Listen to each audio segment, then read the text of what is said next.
Hello everybody, I'm Akriti Kuthala and welcome back to my channel. In today's lecture, we'll continue with the subject steel structure design using limit state method. We were discussing the topic tension members. The prerequisites for the subject are IS 800-2007 and steel tables of any standard publication.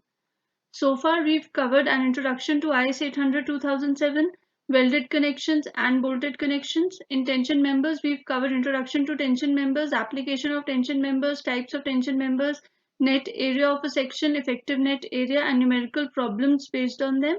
We've covered types of failures, design strength of tension members, and numerical problems based on analysis of tension members.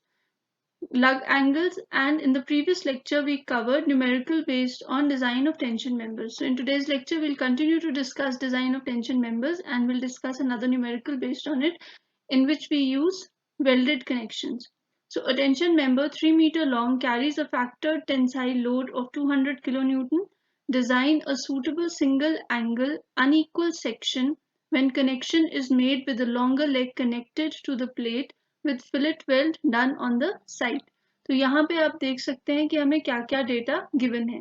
सबसे पहले हमें given है कि TU की value factored tensile load दे रखा है कितना है इक्वल टू 200 किलो न्यूटन.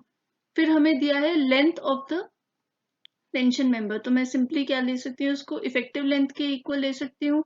मैं लिख सकती हूँ L effective which is equal to 3 metres. KL भी लिख सकते हैं जैसा हम टेबल 3 में यूज करते हैं. फिर हमें बोला गया है कि सिंगल एंगल सेक्शन यूज करना है पर एंगल कैसा यूज करना है अनइक्वल. तो यहाँ पे एक और चीज हमें दी है कि जो लॉन्गर लेग है उसे आपने कनेक्ट करना है. ये अंडरस्टूड सी बात है पर यहाँ पे आपको क्वेश्चन में एक्सप्लिसिटली वो मेंशन भी कर रहा है कि आपने लॉन्गर लेग से कनेक्ट करना है. साथ में बोलता है कि फिलेट वेल्ड यूज कीजिए और फिलेट वेल्ड कहाँ किया होगा साइड पे किया जाएगा. यहाँ पे हमें स्टील के बारे में कुछ नहीं दिया है तो हम अज्यूम कर लेते हैं कि जो स्टील आप यूज कर रहे हैं वो ग्रेड Fe 410 का है. तो इसका मतलब है कि Fu की वैल्यू 410 न्यूटन पर मीटर स्क्वायर हो जाएगी और Fy की वैल्यू 250 न्यूटन पर मीटर स्क्वायर हो जाएगी. I am sorry millimetre square हो जाएगी. नेक्स्ट आपने क्या करना है, आपके पास जो ये टेंसाइल लोड है इसके हिसाब से अब हमने कैलकुलेशन करनी है क्लॉज 6.2 को यूज करके. तो यील्डिंग के लिए हम देख सकते हैं कि हमें क्लॉज देता है TDG की value equal to AG into FY upon gamma M naught. तो यहाँ से हम क्या कैलकुलेट कर लेंगे, हम AG कैलकुलेट कर लेंगे. तो मैं सिंपली लिख सकती हूँ कि gross area of the section required. So वो आएगा TU into gamma M not upon FY. So this calculates to be equal to 880 mm square. ये हो गया आपके पास जो एरिया रिक्वायर्ड है. पर हम जानते हैं कि हम इस एरिया से थोड़ा सा इंक्रीज्ड एरिया लेंगे. सो मैं बोल सकती हूँ कि कितना प्रोवाइड करें. प्रोवाइड करने के लिए हम दो केसेस यूज कर सकते हैं. एक होगा AG1 जिसे मैं बोल रही हूँ. आप 880 में 200 mm ऐड कर दें तो mm स्क्वायर ऐड कर दें तो that gives me equal to 1080 mm square. और नेक्स्ट है आप इसको 1.15 से मल्टीप्लाई कर सकते हैं. मतलब आपने 15% इंक्रीज कर दिया. तो मैं सिंपली लिख सकती हूँ 1.15 AG required. So this will be equal to 1012 mm square. तो अब हमने इन दोनों वैल्यूज से कोई भी बड़ी वैल्यू अज्यूम कर लेनी है और उसका हमने सेक्शन चूज कर लेना है. तो आप यहाँ पे देख सकते हैं कि अगर मैं अनइक्वल सेक्शन देख रही हूँ तो मैंने अनइक्वल सेक्शन IS से 75/50 चूज करा है. आप कोई भी स्टील टेबल से अपनी चॉइस का सेक्शन ले सकते हैं. यहाँ पे अगर मैं 8 mm थिकनेस की बात करूँ तो 938 mm स्क्वायर मेरे पास ग्रॉस एरिया आ रहा है जो मेरे रिक्वायर्ड एरिया से कम है. बट अगर हम 10 mm थिकनेस की बात करें तो 1152 और ये सेक्शन जो है इसका एरिया मेरे रिक्वायर्ड एरिया से ज्यादा है. तो हम अज्यूम कर सकते हैं कि हम सेक्शन यूज करेंगे 75 IS से 75/50/10 mm और उसमें से जो लॉन्गर लेग होगी उस लॉन्गर लेग को हम कनेक्टेड लेग बना देंगे. तो ये कनेक्टेड लेग कितना हो जाएगा 75 mm थिकनेस और जो आउटस्टैंडिंग लेग है वो 50 mm लेंथ, और ये आउटस्टैंडिंग लेग 50 mm लेंथ की हो जाएगी। तो यहाँ से हम डेटा ले लेते हैं जो हमें चाहिए। सबसे पहले तो क्योंकि हम वेल्डेड कनेक्शन कर रहे हैं तो हमें CXX की वैल्यू चाहिए होगी। CXX is equal to 2.6। तो मैं सिंपली लिख सकती हूँ इस पर्टिकुलर सेक्शन का CXX। CXX है क्या? जो ये आउटस्टैंडिंग लेग है, यहाँ से अलोंग द एक्स डायरेक्शन जो आपका CG है वो कौन से पॉइंट पे एक्ट कर रहा है, उसका कितना डिस्टेंस है। तो अगर ये आपका CG है तो ये इस आउटस्टैंडिंग लेग के बेस से कितनी ऊपर है? CXX डिस्टेंस ऊपर है, which is equal to 2.6 centimetres. 2.6 centimetres को हम सिंपली लिख सकते हैं 26 millimetres. Gross area of the section हमारे पास 1152 सेंटीमीटर स्क्वायर है, जिसको हम मिलीमीटर स्क्वायर में कन्वर्ट कर देंगे, which will be equal to 1152 millimetre square. Next हमें चाहिए स्लेंडरनेस रेशियो चेक करने के लिए मिनिमम रेडियस ऑफ जायरेशन। तो मैं लिख सकती हूँ आर मिनिमम।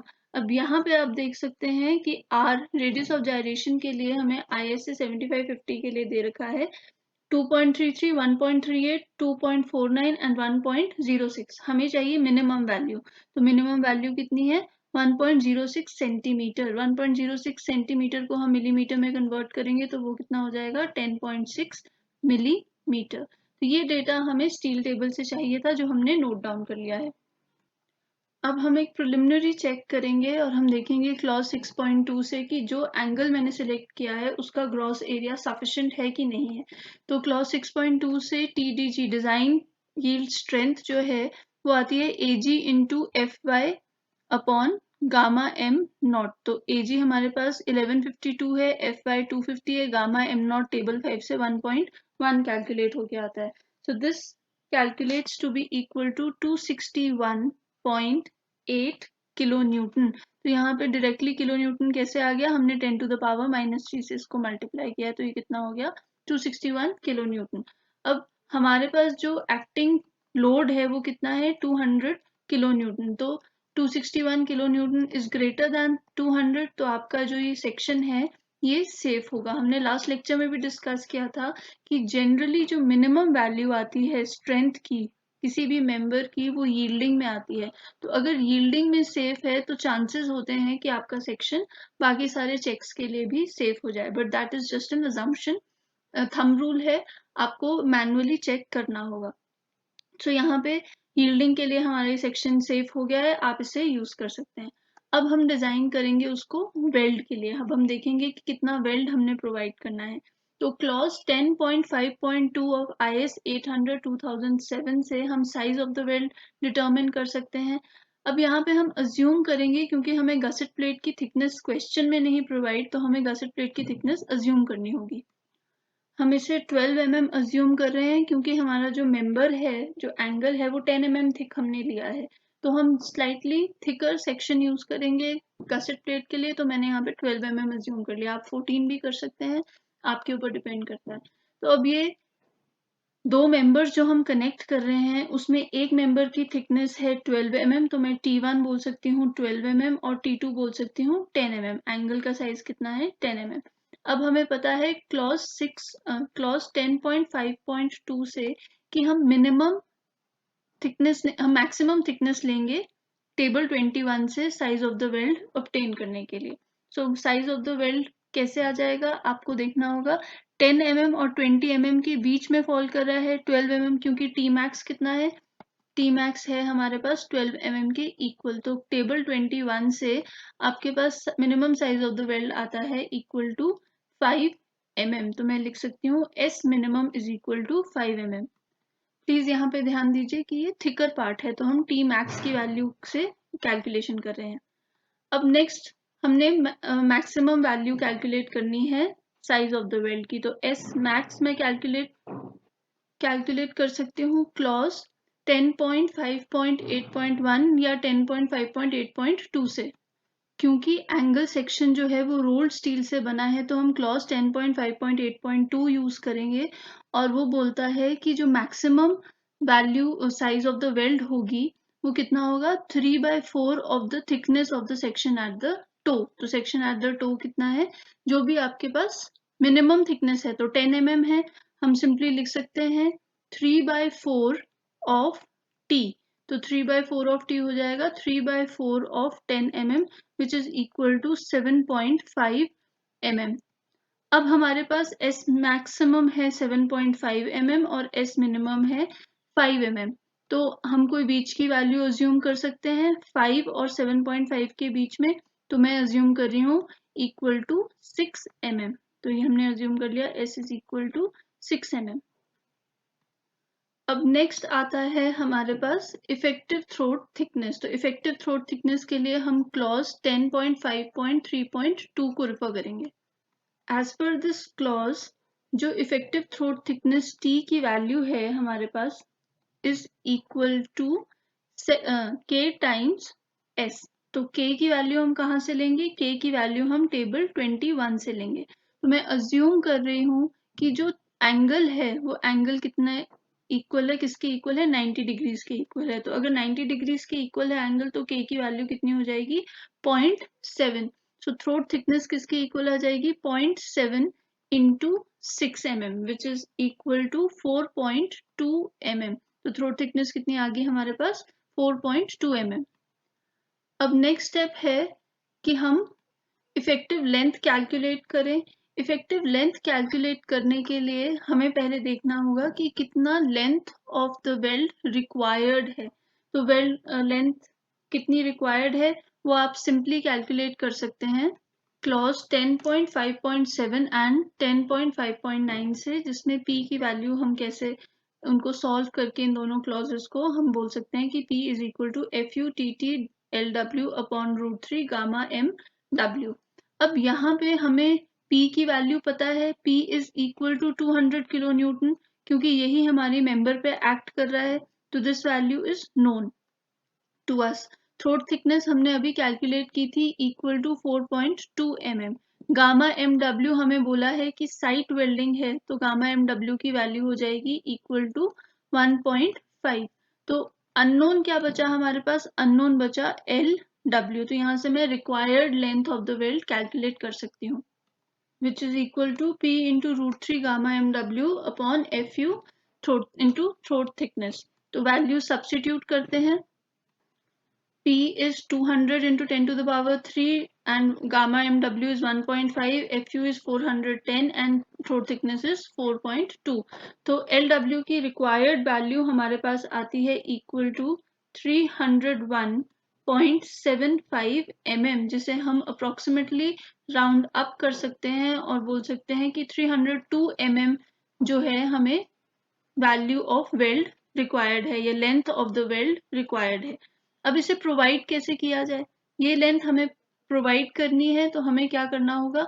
कुछ लॉन्गिट्यूडनल वेल्ड में कवर करना होगा और कुछ ट्रांसवर्स वेल्ड में कवर करना होगा। सो मैं यहाँ पे लिख सकती हूँ कि हम इसे कैसे प्रोवाइड करेंगे? Provided by using longitudinal and transverse welds. अब यहाँ पे आपके पास ऑप्शन है डिजाइनर के पास कि वो ट्रांसवर्स वेल्ड को इंक्लूड करना चाहता है कि नहीं करना चाहता। आप चाहें तो सिर्फ लॉन्गिट्यूडनल वेल्ड्स भी प्रोवाइड कर सकते हैं। So it is totally up to you. इस पर्टिकुलर क्वेश्चन में हम लॉन्गिट्यूडनल वेल्ड भी प्रोवाइड करेंगे और ट्रांसवर्स वेल्ड भी प्रोवाइड करेंगे। तो यहाँ पे ये हमारा ट्रांसवर्स वेल्ड हो गया और ये हमारे लॉन्गिट्यूडनल वेल्ड्स हो गए। ऑल्दो अभी हमें इनकी लेंथ नहीं पता है, मैं अज्यूम कर रही हूँ इस लेंथ को L1 और इस लेंथ को L2, और ये जो ट्रांसवर्स लेंथ है ऑल्दो ये इक्वल टू 75 mm है, पर इसे मैंने क्या वेरिएबल का नेम दे दिया अभी के लिए? Equal to L3। अब हमें प्रीवियस नॉलेज ऑफ वेल्ड से पता है कि जहाँ पे आउटस्टैंडिंग लेग होती है वहां पे वेल्ड लेंथ ज्यादा होती है, L2 will be greater than L1, और L3 किसके इक्वल है? L3 is equal to 75 mm। हमने देखना है कि एक मिलीमीटर वेल्ड की अगर हम लेंथ लेते तो उसका स्ट्रेंथ कितना होना था। तो लेट्स से कि ये 1 मिलीमीटर वेल्ड की लेंथ है, ये कितना रेजिस्टेंस प्रोवाइड करेगी, तो वो कैलकुलेट करते हैं। So resistance provided by 1 unit length of the weld will be given by FU by √3 TT LW by gamma MW। यहाँ पे LW को आपने कितना सब्स्टिट्यूट करना है? 1 सब्स्टिट्यूट करना है। FU is 410, throat thickness is 4.2 and gamma MW is 1.5, क्योंकि साइट वेल्डिंग यूज की जा रही है। This calculates to be equal to 662.7 Newton पर मीटर पर मिलीमीटर। तो ये कितना आ रहा है आपके पास, P पर mm की वैल्यू 622.7 न्यूटन पर मिलीमीटर। तो 1 मिलीमीटर का जो वेल्ड है वो कितनी रेजिस्टेंस देगा, 662.7 न्यूटन की रेजिस्टेंस प्रोवाइड करेगा। अब हमें पता है वेल्ड डिजाइन से कि इन लेंथ्स को ऑब्टेन करने के लिए मुझे मोमेंट्स कैलकुलेट करने होंगे किसी भी पॉइंट के अबाउट, और वो मोमेंट्स क्या हो जाएंगे किसी भी पॉइंट के अबाउट इक्वल टू 0। तो मैं सिंपली बोल सकती हूँ summation of moments about point A is equal to 0। तो हमारे पास रेजिस्टेंस कैसे आएगी, हमारे पास इस वेल्ड लेंथ L2 की वजह से कुछ रेजिस्टेंस है जिसे मैं बोल देती हूँ इक्वल टू P2। तो ये हमारे पास P2 आ गया। ये ट्रांसवर्स वेल्ड की वजह से कुछ रेजिस्टेंस है, इसे हमने P3 बोल दिया, और जो ये L1 लेंथ की वजह से कुछ रेजिस्टेंस है इसे हम P1 हो जाएगा। तो अब हमारे पास P1, P2 और P3 रेजिस्टेंसेस हैं जो किसकी वजह से आ रही है, इस एक्सटर्नल लोड P की वजह से आ रही है। तो अब हम summation of moments about point A 0 कर सकते हैं। अगर आप P1 को देखें तो वो पॉइंट A पे ही एक्ट कर रहा है, तो परपेंडिकुलर डिस्टेंस कितना हो जाएगा, equal to 0। So I can write P1 into 0। फिर P3 जो है, P3 एक्ट कर रहा है centre of this connected leg में, क्योंकि ये ट्रांसवर्स वेल्ड की वजह से रेजिस्टेंस है। तो P3 को हम लिख सकते हैं P3 इंटू परपेंडिकुलर डिस्टेंस कितना हो जाएगा, L3/2। P2 जो लोड है उसका परपेंडिकुलर डिस्टेंस हो जाएगा equal to L3 from point A। अब ये जो एक्सटर्नल लोड P है इसकी वजह से साइन चेंज हो जाएगा, माइनस का साइन आ जाएगा, क्योंकि ये तो रेजिस्टेंसेज है और ये क्या है, ड्राइविंग फोर्स है। तो माइनस P इंटू ये कहाँ पे एक्ट करता है, CG पे एक्ट करता है, और CG कहाँ पे है, इस बेस से CXX डिस्टेंस पे है CG, और हमें किसके अबाउट चाहिए, हमें पॉइंट A के अबाउट चाहिए। तो मैं क्या कर सकती हूँ, ये total length AB that is equal to connected leg की लेंथ 75 mm माइनस CXX। तो मैं यहाँ पे सिंपली लिख सकती हूँ 75 minus CXX will be equal to 0। अब हम वैल्यू सब्स्टिट्यूट कर सकते हैं। हमें P1 की वैल्यू की जरूरत नहीं है क्योंकि into 0 will be equal to 0, but P3 और P2 की वैल्यू ऑब्टेन करनी होगी क्योंकि अननोन्स 2 है, इक्वेशन 1 है। हमने लास्ट स्लाइड में कैलकुलेट किया था रेजिस्टेंस पर mm length of the weld. इसकी हेल्प से हम P2 और P3 कैलकुलेट कर सकते हैं। P2 will be equal to resistance offered per mm length into length, length कितनी है, L2। तो 1 mm कितनी रेजिस्टेंस प्रोवाइड करेगा, उसको किससे मल्टीप्लाई कर देंगे, लेंथ ऑफ द वेल्ड से। सिमिलरली P3 भी हम कैलकुलेट कर सकते हैं, इक्वल टू P पर mm इंटू L3। अब हमने क्या करना है, हमने ये वैल्यूज यहाँ पे सब्स्टिट्यूट कर दी। P पर mm हमें पता है, L3 हमें पता है, अननोन हमारे पास अब बस एक बचा है which is equal to L2। तो हम वो कैलकुलेट कर सकते हैं। तो इस इक्वेशन से हम L2 कैलकुलेट कर सकते हैं, और L2 की वैल्यू हमारे पास आती है 159.67 mm। तो ये हमारे पास L2 की वैल्यू आ गई है। हम इसको राउंड अप कर सकते हैं और इसको सिंपली बोल सकते हैं कि L2 is equal to 160 mm। अब आपके पास L2 की वैल्यू आ गई है, L3 हमें ऑलरेडी पता है कि इक्वल टू 75 mm है, तो मैं L1 कैलकुलेट कर सकती हूँ। L1 कैसे आएगा, total required length of the weld was equal to 302 mm। तो L1 की वैल्यू क्या हो जाएगी, L1 will be equal to LW minus L2 minus L3, जो हमारे पास आता है 67 mm। इसको हम फिर से राउंड अप कर देते हैं और बोल देते हैं कि L1 is equal to let's say 70 mm। 3 mm मैंने सिंप्लीफाई करने के लिए इंक्रीज कर दिया अपनी कैलकुलेशंस को।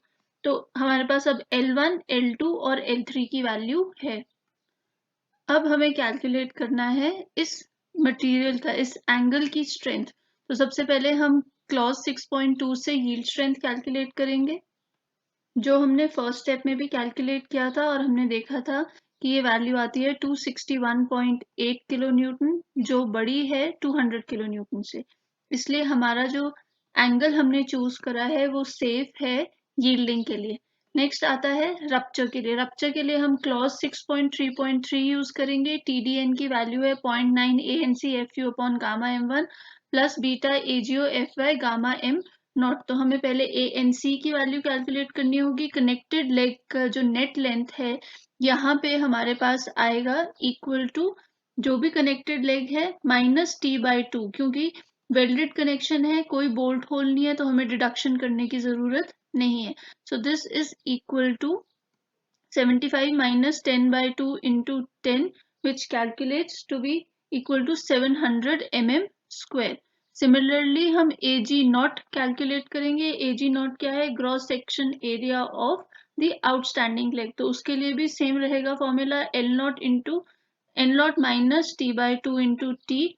L नॉट की वैल्यू 50 है, minus 10/2 into 10, this calculates to be equal to 450 mm square। तो हमारे पास ANC और AG नॉट की वैल्यू आ गई है। अब हमें कैलकुलेट करनी है बीटा की वैल्यू। बीटा की वैल्यू कैलकुलेट करने के लिए हमें पहले बहुत सारी टर्म्स कैलकुलेट करनी होंगी, जैसे कि W, T, BS और LC। तो W हमारे पास है इक्वल टू 50 mm। BS हमारे पास अगेन आउटस्टैंडिंग लेग की विड्थ हो जाती है, that is again equal to 50 mm, तो BS भी आ गया। और हमारे पास LC क्या हो जाएगा? Longer weld. तो यहाँ पे लॉन्गर वेल्ड है हमारे पास 160 mm, तो मैं LC लिख सकती हूँ इक्वल टू 160 mm। अब सिंपली हम बीटा की वैल्यू में इनको सब्स्टिट्यूट कर सकते हैं। सो ये हमें देता है बीटा की वैल्यू इक्वल टू 1.328 mm। अब हमें चेक करना है कि ये बीटा की मैक्सिमम और मिनिमम वैल्यू के बीच में फॉल कर रहा है कि नहीं। आई एम सॉरी, यहाँ पे mm नहीं आएगा। So maximum value of beta is FU upon gamma M1 into F gamma M not upon FY। सो ये कैलकुलेट होके आता है 1.44 के इक्वल। मिनिमम वैल्यू हमें कोड देता है 0.7 बीटा की, और मैक्सिमम वैल्यू हमने कैलकुलेट करी 1.44। हमारी वैल्यू आ रही है 1.328। तो ये value within the range है, इसलिए आप बीटा कितना रख सकते हैं? Beta is equal to 1.328। अब इससे हम क्या कैलकुलेट कर लेंगे? हम TDN की वैल्यू कैलकुलेट कर लेंगे। तो हम वैल्यू सब्स्टिट्यूट कर सकते हैं TDN में, कि फॉर्मूला में ANC की वैल्यू है हमारे पास 700 mm square, FU is equal to 410 newton per mm square, gamma M1 is 1.25, beta is equal to 1.328, AGO is 450, FY is 250 और gamma M naught is equal to 1.1। तो ये कैलकुलेट होके आता है इक्वल टू 342.46 किलो न्यूटन। में directly value kilo newton में लिख रही हूँ, आपके पास जो वैल्यू आएगी वो न्यूटन में आएगी, आपको उसको 10 टू द पावर -3 से मल्टीप्लाई करना होगा to obtain the value in kilo newton. अब आप देख सकते हैं कि ये वैल्यू भी किससे बड़ी है? 200 किलो न्यूटन से बड़ी है। मतलब रप्चर के लिए भी हमारा जो सेक्शन है वो क्या है? सेफ है। अब हम चेक करेंगे फॉर ब्लॉक शेयर। तो आप यहाँ पे देख सकते हैं कि टेंशन जो है, एक्सटर्नल लोड जो है वो इस डायरेक्शन में एक्ट कर रहा है, तो AB और CD कौन सा प्लेन हो जाएगा? शेयर प्लेन हो जाएगा। और BC जो है वो हमारे पास कौन सा प्लेन हो जाएगा? टेंशन प्लेन हो जाएगा।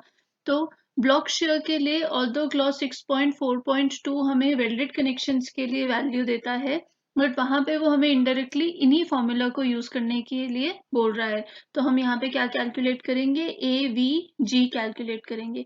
अब AVG के लिए हमें ध्यान देना है कि यहाँ पे हमारे पास दो शेयर प्लेन्स हैं और उनकी लेंथ कितनी होगी? जितनी भी आपकी वेल्ड की लेंथ है।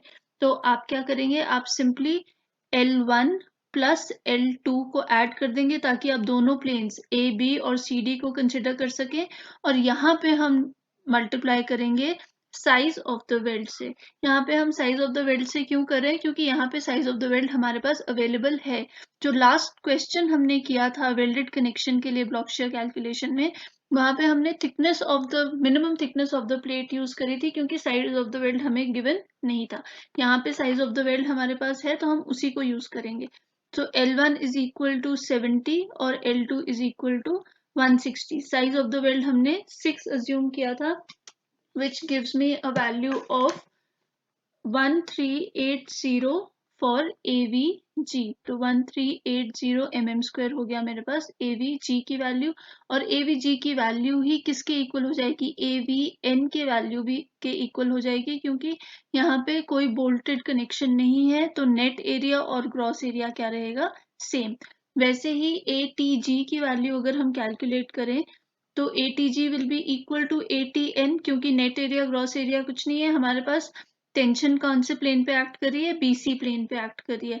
तो हम सिंपली बोल सकते हैं L3 into again size of the weld. L3 की वैल्यू है 75 और साइज ऑफ द वेल्ड कितना है, 6। आपने ध्यान देना है, अगर आपको साइज ऑफ द वेल्ड दिया है तो आप साइज ऑफ द वेल्ड की वैल्यू यूज करेंगे। अगर आपको साइज ऑफ द वेल्ड नहीं दिया है तो minimum thickness of the member plate आप यूज कर सकते हैं, जैसे हमने लास्ट क्वेश्चन में करा था। तो ATG is equal to ATN which is further equal to 450 mm²। अब मैं TDB1 और TDB2 की वैल्यू कैलकुलेट कर सकती हूँ। So TDB1 is AVG FY by √3 gamma m0 plus 0.9 ATN FU by gamma m1। अब मैं इसमें ये वैल्यू सब्स्टिट्यूट करूंगी और TDB1 की वैल्यू ऑब्टेन कर लूंगी। This calculates to be equal to 313.92 kilo Newton. तो TDB1 की वैल्यू मेरे पास आ गई 314 अप्रोक्सीमेटली। अब हम TDB2 की वैल्यू कैलकुलेट करते हैं। सो TDB2 की वैल्यू आती है इक्वल टू 337.47 किलो न्यूटन। तो हमने TDB1 और TDB2 दोनों कैलकुलेट कर लिया है। अब इनमें से हम मिनिमम वैल्यू चूज करेंगे which is equal to 313.92 kilo newton, जो अगेन 200 किलो न्यूटन से बड़ी है। तो जो सेक्शन हमने चूज करा है वो सेक्शन क्या है, सेफ है।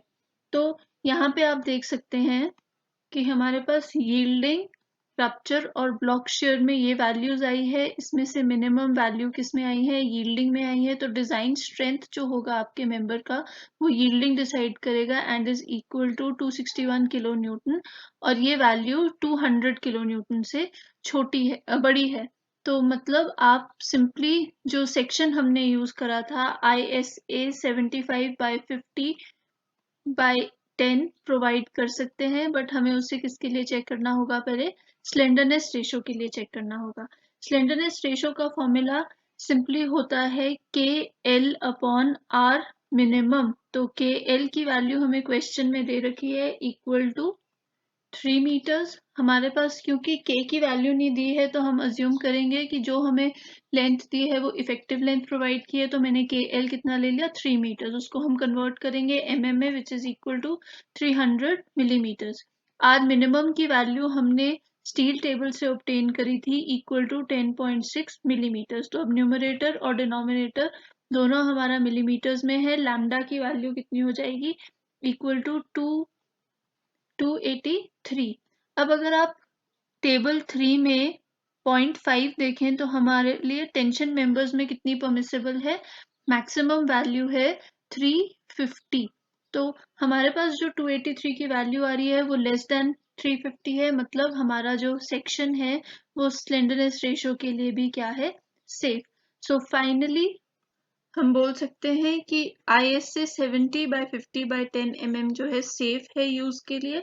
आपको अपने क्वेश्चन के एंड में ये डिटेलिंग प्रोवाइड करनी होगी, तभी आपको कंप्लीट मार्क्स मिल सकते हैं।